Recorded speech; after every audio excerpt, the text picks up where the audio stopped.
Joined by Pieter Cleppe. He's the editor-in-chief of the Brussels report and joins me now from the Belgian capital. Good to have you on the programme. What do you make there of the apology by the Dutch Prime Minister? Well, this is, of course, a very tense debate with people heavily opposed and heavily against.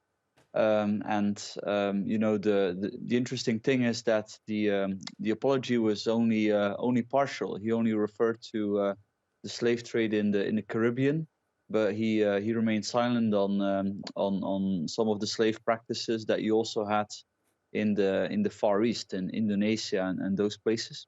So I think that already points at how you know how difficult it is to get it right. Also, the Dutch government is gonna sort of spend 200 million to some kind of a commemoration fund, and this is clearly also in order to respond to claims for reparations, with people claiming enormous amounts, and of course opponents saying, look, you were never a slave.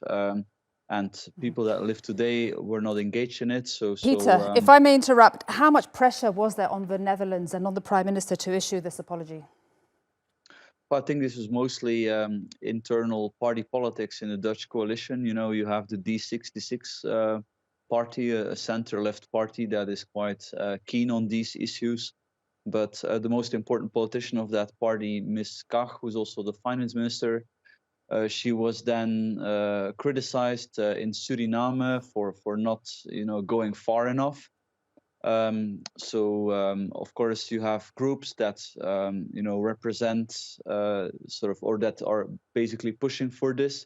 It's very hard to find out how much support there actually is, for this. Similar issues are going on in my own country, in Belgium, where the parliamentary committee looking at apologies to the Congo is likely not going to come out with anything because it's so complicated. Because slavery is a practice that has been widespread through history in every single culture, and thankfully it is abolished. But the question is, who should then apologize to who? You had a lot of slavery, for example, in the places that had endured slavery.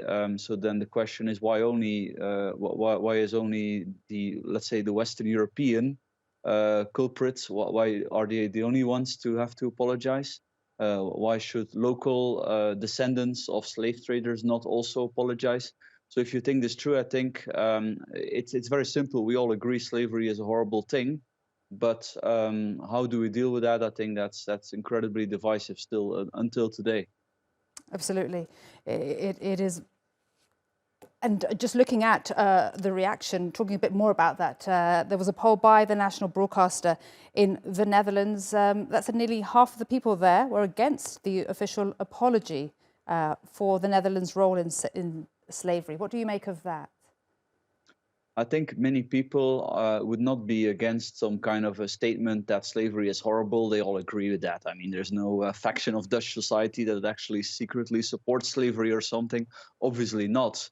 I think what people are so against is the fear that the Dutch taxpayer would have to send money to governments that have not always been exemplary in, when it comes to public management.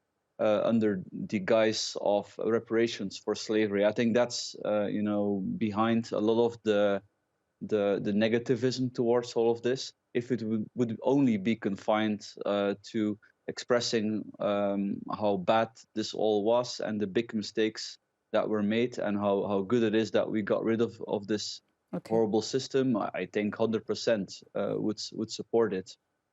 Pieter, thank you very much indeed. Pieter Cleppe, live there for us from Brussels, editor-in-chief of the Brussels report.